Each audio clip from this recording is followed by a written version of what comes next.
So as I said, we're talking about enforcing company safety policies through disciplinary action. So we're going to be going over why safety policies must be enforced and implementing disciplinary programs for your company, also taking corrective action and rewarding good behavior. So why enforce safety policies? In the event of a workplace accident that leads to a Cal OSHA inspection, just having proof that you're training your employees may not be enough to avoid citations.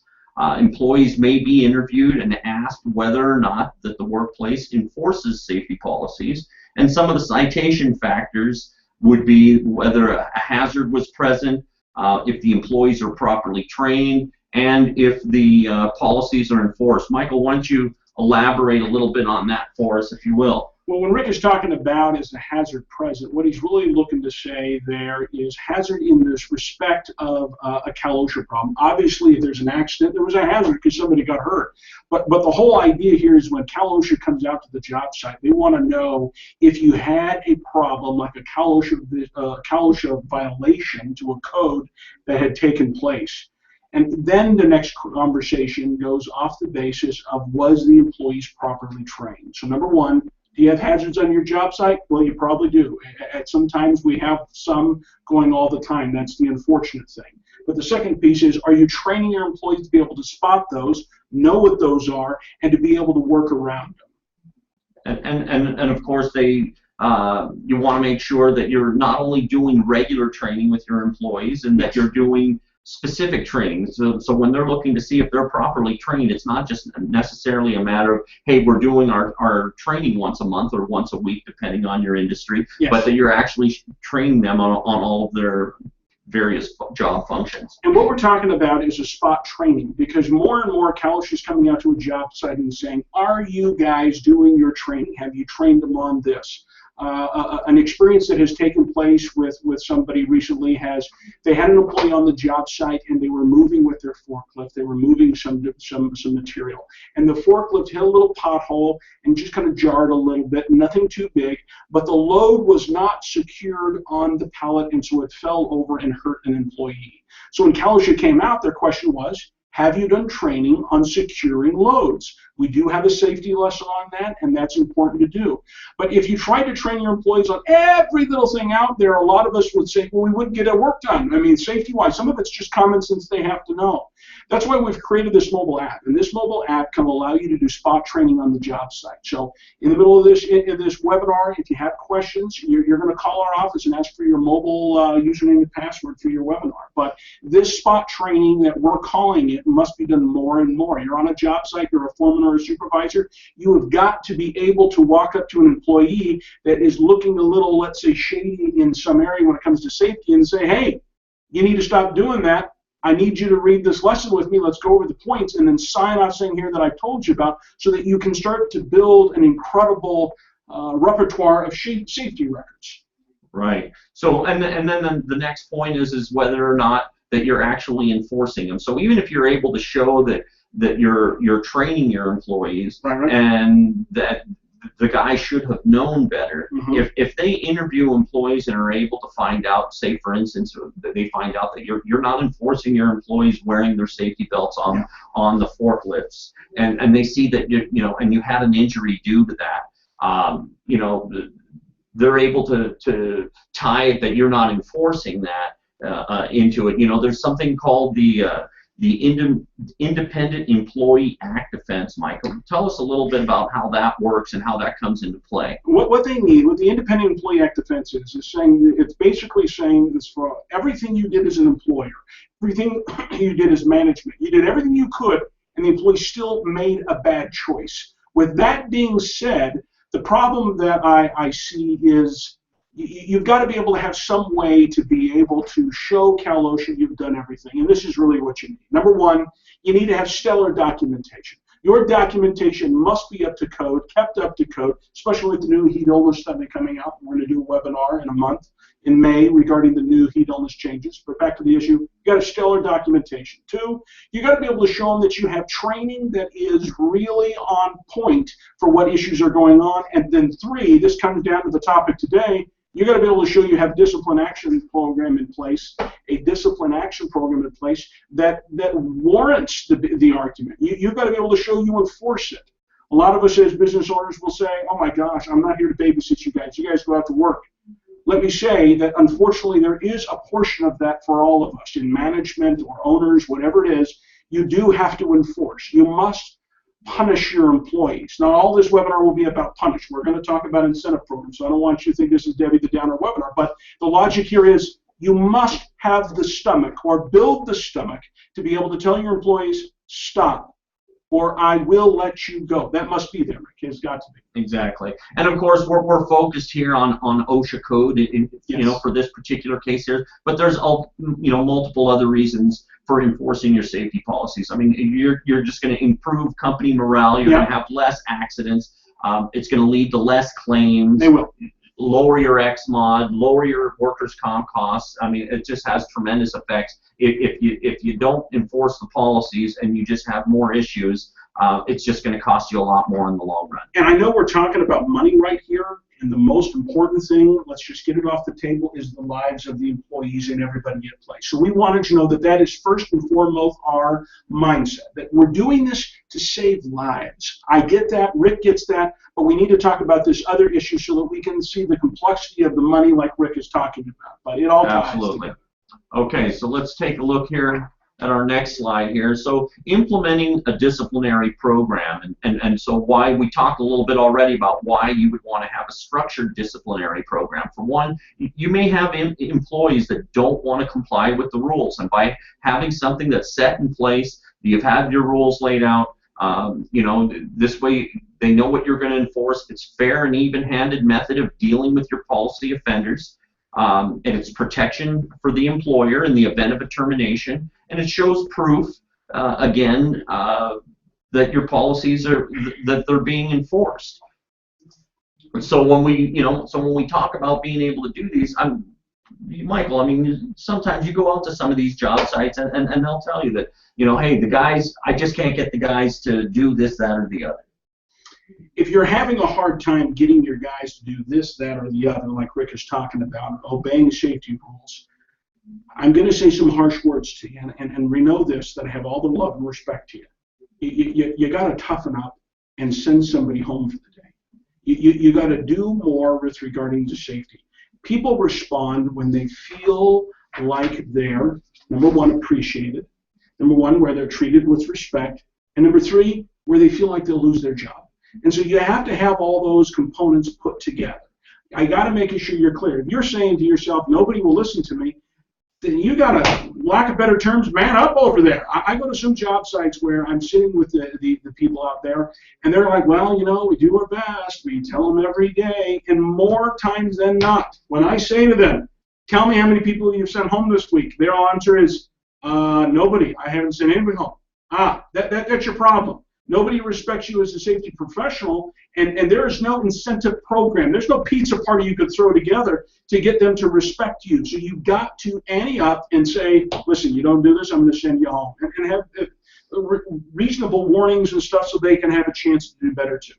Exactly, and you don't have to make an example out of many people before everyone else starts to fall in line and do what they're supposed to do. Correct. So let's go on here to our next slide here. And, taking corrective actions. When employees don't follow rules, I mean, there are certain things that you have to do, whether it's, the supervisors, training your supervisors, getting them to be prepared to do these things, but and we're not going to tell you what type of policy to write for your company, but you're going to have to come up with, what works best for you, whether it's a 3 strikes rule, whether it's, whether you're, doing a verbal or written suspension, termination, but the employees need to know that as they go through these things that continuing what they're doing will lead up to further action up to and including termination, Michael. Yeah. And so you want to discuss this with them. You want to document what you're having and retrain the employees at the same time. Gotcha. And talk a little bit about with the third-party consultants. Obviously, for a lot of you, we're coming out and doing these inspections and how that helps them out. When our team comes out to your facility and we're talking about what you need to do and how we can get this, feel free to ask them regarding what kind of discipline policies that you have in place and kind of have that consultation. We have an overall preferred way that you put a discipline policy in place, but I want you to know before I tell you what it is, you should talk with your labor law attorney that you work with just to make sure you're good to go on everything. We are not a labor law attorney. This is what I use, but you need to choose for yourself. For me, it's a 3 strikes you're out rule. I am really not into 10, 15, 20 kind of things. If you don't realize that I'm telling you the truth when I tell you to come to work on time, or wear your hard hat or your safety vest, or don't climb up on the shelving in the warehouse, use a ladder. If they can't understand basic things when I tell them as the owner, 3 strikes you're out, buddy. And these are what the 3 strikes look like for me. The first one is not a verbal necessarily. It's a verbal with a documenting the verbal so it's in writing in paper. The second one is going to be a written formal write-up with the employee signing it, acknowledging it, and it's locked and loaded. And then the third one is going to be a termination. For me, that's where I stand. And I do that in various areas of my businesses, but the reality is for you, you might not have that hard of a stomach. You might say to yourself, I want a 4 strikes you're out. I want to slip in a suspension in there for a little bit or something like that. You might add a 5 to 6. But before you build it, the first thought I would say to you is, how many strikes before you let them go? That's the end result that we need to be able to prove to be able to prove the Independent Employee Act offense, to be able to show that you're doing everything in your power. Because if you do not use the card, you're going to lose your job if you don't obey safety rules. Then what you will find is I won't be able to, in a hearing, to really enact that and convince the district managers you care about these people's lives enough to let them go. That is the key. And of course, and as you're documenting this, I mean, this is proof. This is the things that you can show. Hey, look, we aren't slack on these policies. We are enforcing. We're doing everything we can. We're training these folks. Look, we've got the programs in place. We're doing the training. We're finding, correcting our issues. We're doing all the right steps, and sometimes people make a bad choice. But if you're going to use that as your defense, that somebody made a bad choice, you've really got to be able to show that you've done all of the steps. You've got to. So, to do that. But please, Rick, like Rick was talking on the third party, if we're out there, please talk to us about your discipline policy and let us know what's going on with that. And we're going to ask questions, and we can give you some advice. You might be an HR person or management sitting in the office and going like this, man, the owners just don't have the stomach for this. I understand some of the challenges with all of the businesses out there. I'm not saying that my way is right for everybody. I want you to know that. There's a lot of things to consider when it comes to these things. But I'm telling you that if you do not institute and have a strong discipline policy in place, the potential for problems down the road grow monumental. They just have a tendency to magnify. And we're out there and we're helping you often to identify these problems, but we're coming to you. We're coming to we're coming to the supervisor. We're not the ones there to enforce your policies. A lot of times, it kind of takes the favoritism type of things. You run into issues where employees may be buddies with these people at the same time that they're supervising and they're not enforcing some of this stuff. So by having that second pair of objective eyes out there, we can help you identify these things, but you really need to be the one that's instilling the disciplinary. We're not going to go up and take corrective action with your employees. Yeah, we're not here to discipline your employees. So God for help us, man. I'm not going out there to yell at your employees or do that. What I'm here to do is to tell you this is our recommendations, and you need to choose for yourself. And I will tell you the truth of what I feel all the time.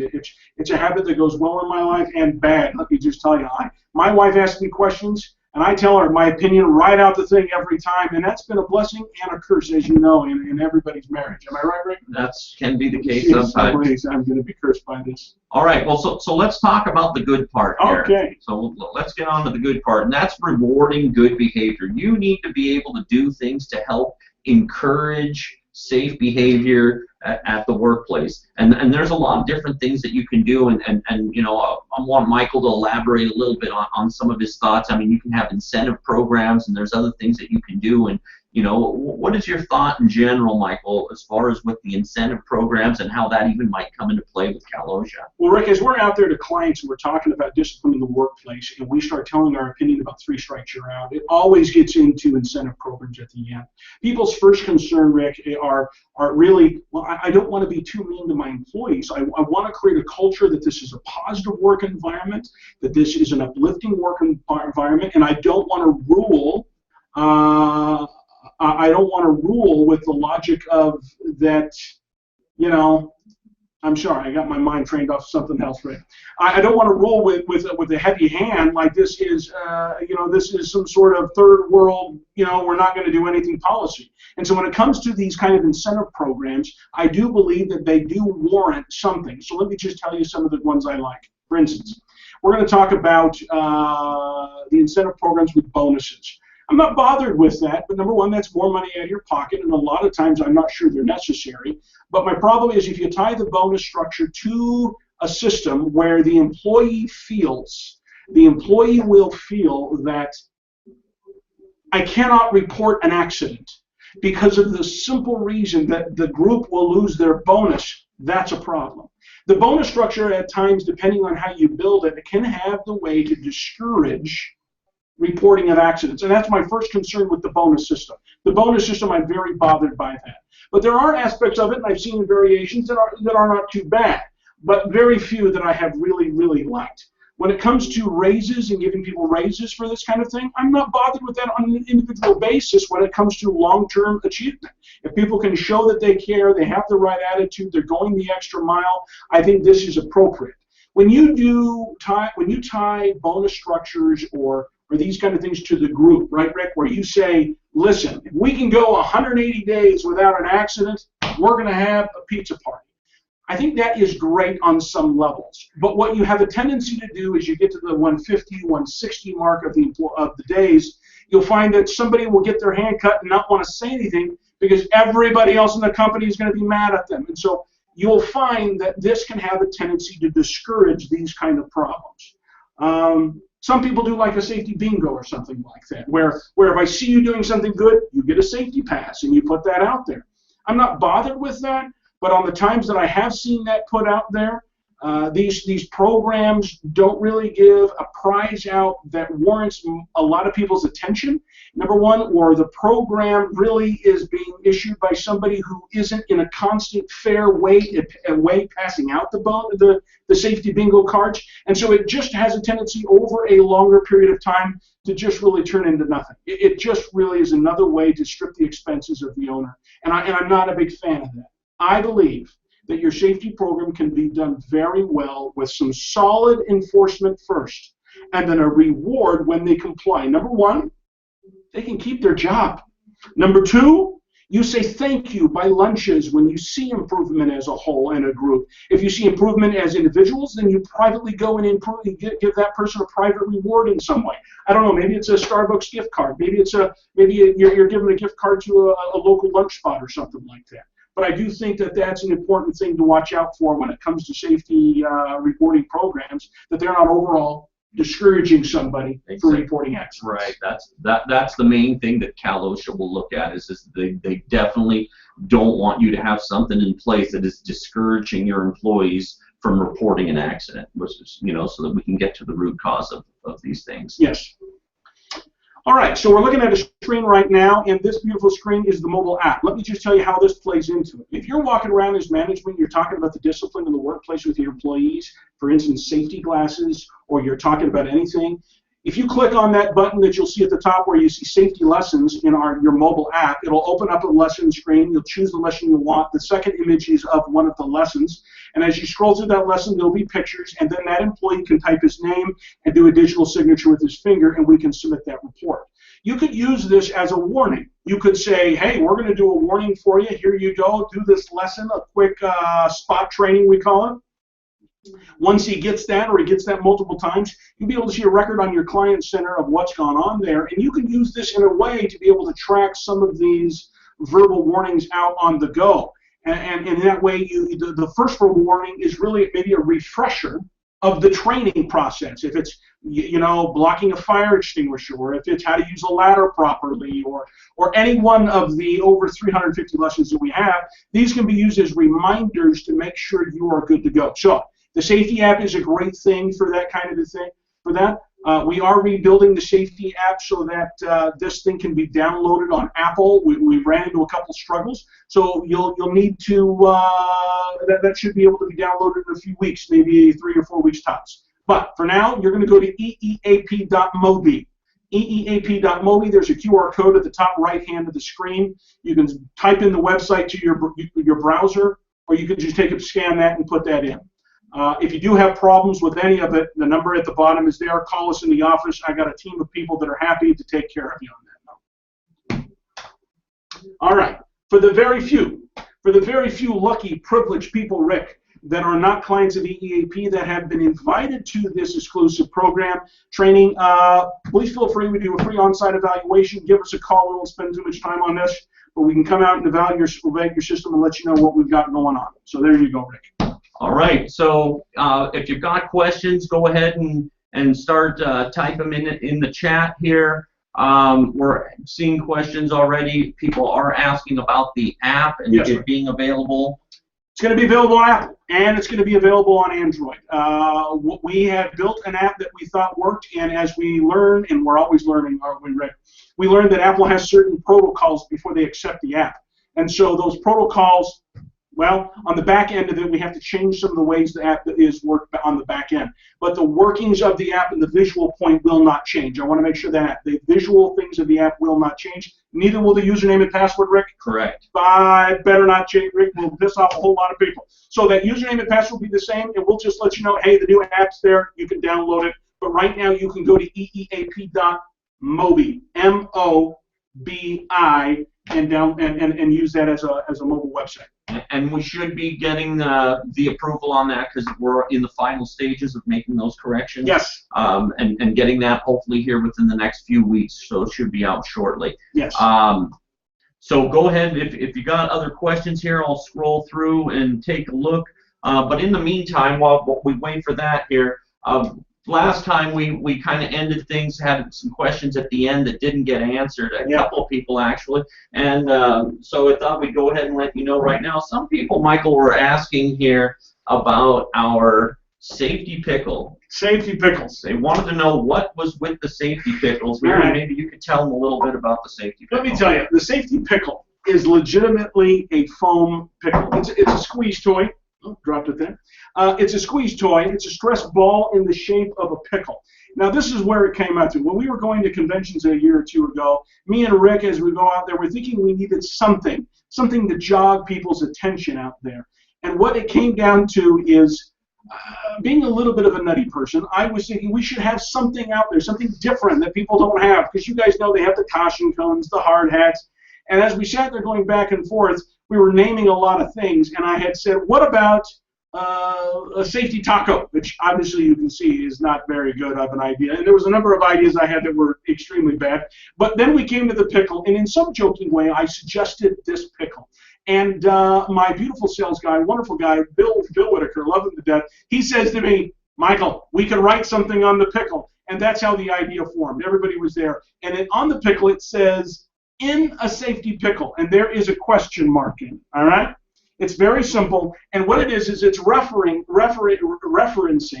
in the conventions as we're talking to people, are you in a pickle? Have you got in a safety pickle where you're between a rock and a hard spot, somebody's injured, you might not have done the proper training, and now you don't know what to do. Well, EEAP can help you with your safety pickle. So what we're doing is we're, for a limited amount of time, giving out safety pickles, first come, first serve. All of our service reps for the month of April going forward, starting Monday of next week, when they come to your facility, will have safety pickles in their car. My office manager, Lori McFate, just walked in. She's shaking her head to me, thinking it's crazy. We're giving out safety pickles. I've got thousands of these little suckers, and we're going to see how many you guys want. So when they're out there, you can ask them, hey, do you have a safety pickle for me? And then we'll know that you're watching the webinars, and you will get the greatest desk tchotchke money can buy, free of charge safety pickle, Rick. So let me tell you a true story about the safety pickle. As Michael said, we go to these conventions and people would just come up, they take a double take, they're looking at it, they come over, hey, you got me. What the heck's a safety pickle? Or, hey, I got to know, what's a safety pickle? Yeah. So we're having tremendous success with these things. I mean, we're getting people coming over to visit us from aisles away saying, I see all these people carrying these. I finally had to ask somebody, where are you getting these things? So I came over to see if I could get one. Yes. So 3 or 4 shows into this, we go to a trade show, the CalCon show. Last July, we're in Long Beach. It's a construction trade show. And in comes walking, before the show starts, Michael and I are setting up, and in comes walking this beautiful Maxim model and steps into the booth directly across from us. Now, this girl we're not talking about a made-up beauty that's just wearing so much makeup to hide the ugly. Okay. This girl's got no blemishes. This is a beautiful young lady, and she's very lovely. We need to be respectful. You're right. And in the trade show world, they call this rented talent. It's atrocious. By the way, I want to say this, Rick. We do not subscribe to such things here at EEAP. No. We have morals, we have standards, and we don't do that. Am I right, Lori? Yes. She's saying yes. The girls who would kill my wife would just have my head on a platter. I promise you. We don't do things like that. So for the first time, we're thinking to ourselves, this safety pickle might be in for a run for its money today. And we were against a very good challenge, Rick. But then the doors open and the people start filing in, and it's business as usual. People are coming over, flocking to us, talking to us about the pickle. The crowd's drawing a crowd. Everyone wants to see what everyone wants to see. Yes. So there we are, and the girl finally comes over. She's been standing out there trying to get some attention. She comes over, finally asks Michael, hey, what the heck's the deal with the safety pickle? That's right. So he tells her all about it, and she's like, but what does it do? As if it was some type of Swiss Army knife and it was going to do something. Yes, it doesn't do anything. And his response is, well, it does nothing. Absolutely nothing. It's a foam rubber stress toy with a play on words written on it. And her expression just changed. She had to have been crying inside. I don't think she has been used to not being fawned over at these trade shows. I would agree, Rick. A lot of the attention was on the pickle, and I got to tell you how weird that story is. It is absolutely true, and totally true. We have laughed about it for a long time. My office manager is giving me the neck. We need to end the story. We're just telling you what it was, so people ask. We are ending the story on the pickle. But for the month of April, and this is not a April Fool's joke. No, it is not. We will have a limited supply of the greatest pickle you'll ever have on your desk in your life. You people in HR, management, you need this pickle. Please ask about it. We'll be glad to go get one out of our bag or car and give it to you.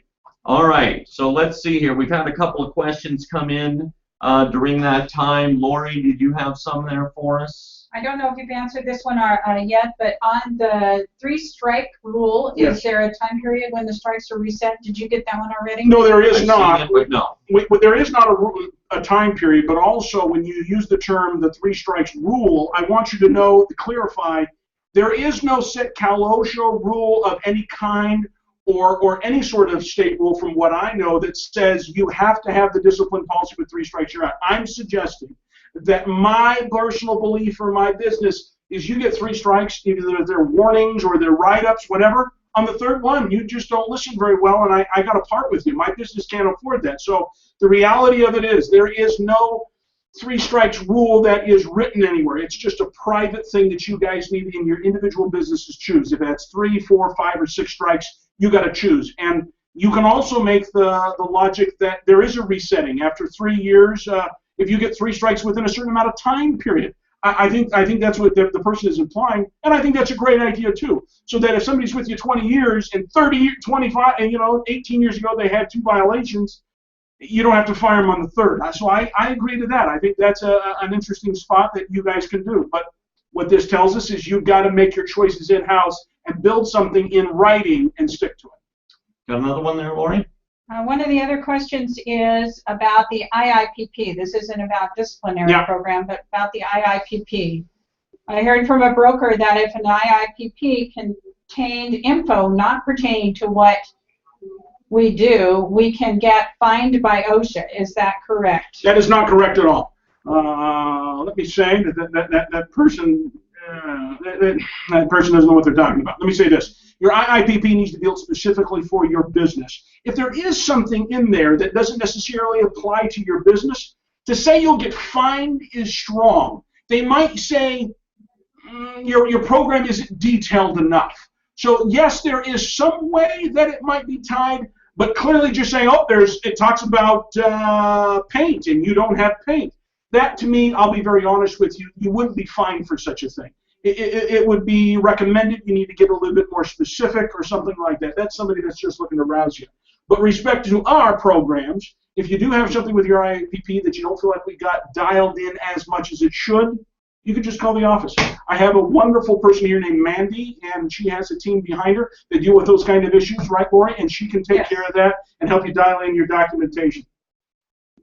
Seeing here asking, is the app free for clients? Yes, it is free for clients. If you are a client of EEAP, the app is free of charge, no additional cost at all. It is free. If you're not a client of EEAP, give us a call. Trace in the office would love to tell you about it and show you how you can get a sample of it. Does the app apply to more than just smartphones? It applies to, no, I guess it doesn't. Smartphones, Apple, Android, anything like that. So if you have an Apple product and Android, right now it's eeap.mobi. Just go there and it'll go to any phone. Once it goes to an app form that you literally download from the App Store, it will be available on iTunes and Android. Isn't that right, Rick? Correct. Android.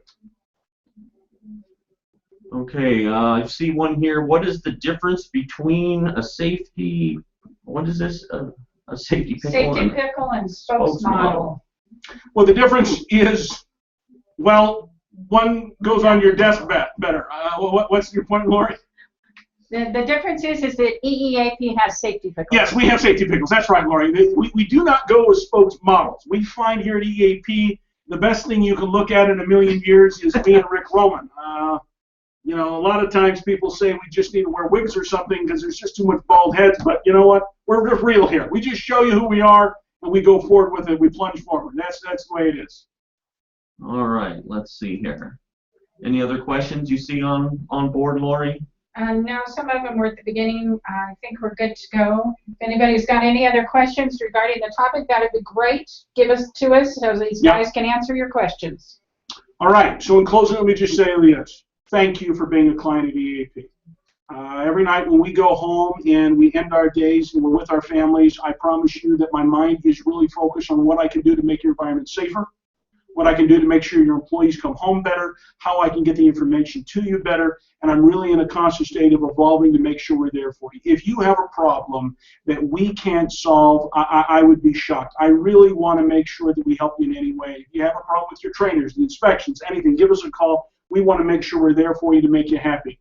I'm Rick Roman. I'm Michael Crowley, and this is Rick Roman. If you can give us a call and let us know, we would be glad to help you in any way. And one quick last note. Michael mentioned earlier that we are actually preparing for our next webinar on the heat illness. There's some changes coming down the pike on that, Michael. Yeah. And you should be getting an invitation in about 2 to 3 weeks because we're going to be doing that here at the end of the month. And on a note with that, the documentation on your client center and on your mobile app will automatically be changed so you'll be up to date with those. So the webinar is really just to tell you what they are so you can get that done. We're going to be redoing the heat illness lessons to make sure they have applicable issues with that. So if you're out there going, oh, I've heard these changes, what am I going to do? This is why you pay us these few dollars a month, just to be able to take care of these problems to make sure it's a seamless transition for you.